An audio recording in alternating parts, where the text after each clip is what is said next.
Friends hello, చాలా important మెసేజ్తో వచ్చాను. Story గురించి కాదు, ఇది చాలా ఇంపార్టెంట్ థింగ్. యాక్చువల్లీ మనం ఎప్పుడో చెప్పుకోవాల్సింది, బట్ ఇవాళ నా నోటీస్కి వచ్చింది. వన్ ఆఫ్ అవర్ రినౌండ్ మన ఒక పెద్ద ఆయన అడ్వకేట్ పటాభి సార్ నాకు షేర్ చేశారు ఒక వీడియో. చాలా భయం వేసింది. అండ్ మన వ్యూవర్స్లోనే వాసు అన్నయ్య ఇవాళ ఒక మెసేజ్ పెట్టారు. అది చూసి నేను ఇంకా టెన్షన్ పడ్డాను. సో ఇట్లా చాలా మంది జరుగుతుండొచ్చు అని చెప్పి ఇప్పుడు ఈ వీడియో చేస్తున్నాను. This is very important. So kindly ఇది అందరితో షేర్ చేయండి, ఎందుకంటే చాలా మందికి దీని మీద అవగాహన తక్కువ. ఇప్పుడు దేని గురించి చెప్పబోతున్నాను అంటే డైరెక్ట్ టాపిక్ వచ్చేస్తా. దీన్ని జంప్డ్ డిపాజిట్ స్కామ్ అంటారండి. ఈ మధ్య మనం ప్రతిదానికి రూపాయి దగ్గర నుంచి ఎన్ని లక్షల్లో ట్రాన్సాక్షన్స్ చేయాలన్నా చాలా విరివిగా వాడేస్తున్నాం కదా. యూపీఐ, గూగుల్ పేనో ఫోన్ పేనో వాడేస్తున్నాం కదా. ఎగ్జాక్ట్లీ సైబర్ దొంగలు దీన్నే టార్గెట్ చేసుకుంటున్నారు. ఈ స్కామ్ జంప్డ్ డిపాజిట్ స్కామ్ అని చెప్పి దీనికి తెరలేపారు. ఎట్లా ఉంటుంది ఇది అంటే, మనకి సడన్ గా ఒక మెసేజ్ వస్తుంది. మనకి జనరల్ గా ఎవరైనా పైసలు పంపినప్పుడు మనకి మెసేజ్ వస్తుంది కదా, SMS అలర్ట్ వస్తుంది. లేదా గూగుల్ పే ఫోన్ పే మనం నోటిఫికేషన్స్ ఆన్ లో పెట్టుకుంటే ఇంత అమౌంట్ రిసీవ్డ్ అని చెప్పి మనకి అప్పటిదాకా తెలియని ఒక నెంబర్ నుంచి వచ్చింది అని మెసేజ్ వస్తుంది. మనం ఆ మెసేజ్ చూసిన వెంటనే మనకు కాల్ వస్తుంది. ఆ కాల్లో లేదా మెసేజ్ రూపంలోనే వాళ్ళు మనతో కాంటాక్ట్ అవుతారు. కాల్ వస్తుంది, ఇట్లా మనకి డబ్బులు వాళ్ళు పంపిన స్క్రీన్ షాట్తో సహా మనకి పంపిస్తారు వాళ్ళు. ఇన్ కేస్ వాట్సాప్లో కనుక వాళ్ళు మనతో టచ్లోకి వస్తే, లేదా కాల్ చేస్తే ఇట్లా బై మిస్టేక్ డబ్బులు వచ్చేసినాయి, మాకు అది కొంచెం రిటర్న్ పంపిస్తారా అని చెప్పి అడుగుతారు. మనం ఏం చేస్తామంటే జనరల్గా మనకుండే క్యూరియాసిటీ, హ్యూమన్ నేచర్ అది. దాన్ని ఏమో అత్యాసనో గ్రీడో ఆ సెక్షన్లోకి మనం వెళ్ళక్కర్లా. జనరల్గానే మనకి ఎవరినైనా మన అకౌంట్లోకి డబ్బులు పడ్డాయి అన్నప్పుడు మనం జనరల్గా చేసేది ఏంటి, నిజంగా పడ్డాయా అని చెప్పి మనం చెక్ చేసుకోవడానికి మన యాప్లోకి వెళ్తాం. యాప్లోకి వెళ్ళి మనం ఎప్పుడైతే పిన్ ఎంటర్ చేస్తామో దట్స్ ద ఎండ్. మనం ఆ పిన్ ఎంటర్ చేయంగానే అప్పటికే ఆ ఫ్రాడ్స్టర్ ఎవరైతే మనల్ని ఇరికించడానికి, ఈ సైబర్ దొంగతనానికి ఎవరైతే రెడీగా ఉన్నారో వాళ్ళు మనకు ఒక పేమెంట్ రిక్వెస్ట్ పంపిస్తారు.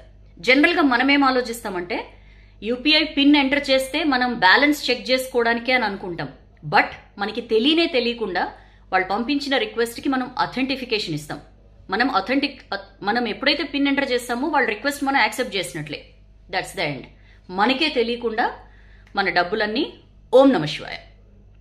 చాలా చాలా చాలా కాషియస్గా ఉండాలండి. ఈ మధ్య కాలంలో విపరీతంగా జరుగుతున్నాయి. మొన్న ఈ మధ్య తమిళనాడు సైబర్ పోలీసులు కూడా దీని మీద కేర్ఫుల్గా ఉండమని చెప్పారు. ఎందుకంటే ఇప్పుడు మనం వాడుతున్నదే గూగుల్ పే ఫోన్ పే కాబట్టి. మరి ఎట్లా సౌజన్య దీని నుంచి ఎట్లా మనం కాపాడుకోవాలంటే, మన సైబర్ ఎక్స్పర్ట్స్ కొంతమంది చెప్తున్న కొన్ని విషయాలు ఏంటంటే, ఎక్కడి నుంచైనా డబ్బులు వచ్చాయి, ఎస్పెషల్లీ మనకి తెలియని చోటు నుంచి మన అకౌంట్లోకి డబ్బులు వచ్చాయనగానే ఇమీడియట్గా అది చెక్ చేసుకోవడానికి హర్రీ అవ్వద్దు. కనీసం ఒక 15 నుంచి 30 మినిట్స్ కనుక మీరు ఇఫ్ యూ స్టే కామ్, ఎందుకంటే ఒక 30 నిమిషాలు దాటిందనుకోండి, వాళ్ళు ఎలాంటి రిక్వెస్ట్ పంపించినా అది ఎక్స్పైర్ అయిపోతుంది. ఆ ఫ్రాడ్స్టర్ పంపించే రిసీవ్ చేసుకోవడానికి ఏదైతే రిక్వెస్ట్ పంపిస్తారో అది ఎక్స్పైర్ అయిపోతుంది అనమాట. సో అప్పుడు ఇంకా ప్రాబ్లం ఉండదు. సో ఒక అర్ధగంట పాటు మీకు ఏదైనా అన్వాంటెడ్ నెంబర్ నుంచి డబ్బులు వచ్చాయని, ఎంత డబ్బులైనా వచ్చాయని మెసేజ్ వచ్చినప్పుడు మీరు ఇమీడియట్గా దానికి రెస్పాండ్ అవ్వద్దు. కాషియస్గా ఉండండి. ఎట్టి పరిస్థితుల్లో ఇమీడియట్గా చెక్ చేసుకునే సిచ్యువేషన్ తెచ్చుకోవద్దు. ఒకవేళ చెక్ చేసుకోవాలి అనుకుంటే రాంగ్ పిన్ ఎంటర్ చేయండి. మీ రియల్ పిన్ కాకుండా మీ ఏదో ఒకటి సమ్ ర్యాండమ్గా రాంగ్ పిన్ ఎంటర్ చేస్తే వాళ్ళు ఏదైతే రిక్వెస్ట్ పంపిస్తారో అది ఆటోమేటిక్గా క్యాన్సిల్ అయిపోతుంది. సో ఇట్లాంటి స్టెప్స్ తీసుకోవచ్చు. ఒకవేళ ఆల్రెడీ మీరు ఈ మోసానికి కనుక గురై ఉంటే, if you are a victim, ఏం చేయాలి అంటే immediately nearest cyber crime police స్టేషన్లో కంప్లైంట్ చేయాలి. లేకపోతే మనకు ఒక నెంబర్ ఉందండి, సైబర్ క్రైమ్స్ బారిన పడినప్పుడు 1930 గుర్తుపెట్టుకోండి.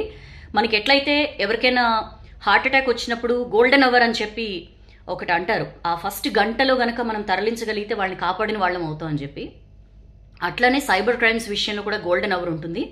మ్యాక్సిమం ఎంత తొందరగా మనం కంప్లైంట్ చేస్తే ఆ within an hour maximum మనం రికవర్ చేసుకునే అవకాశం ఉంటుందని చెప్పి కూడా ఎక్స్పర్ట్స్ చెప్తున్నారు.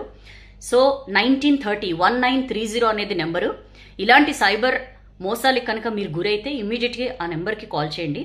అండ్ ఒకవేళ ఎక్కడి నుంచి అయినా సరే మీకు ఇంత అమౌంట్ డిపాజిట్ అయింది అని మెసేజ్ వచ్చినప్పుడు మీ అంతటి మీరు చెక్ చేసుకునే ప్రయత్నం చేయొద్దు. మీ బ్యాంక్ని సంప్రదించండి.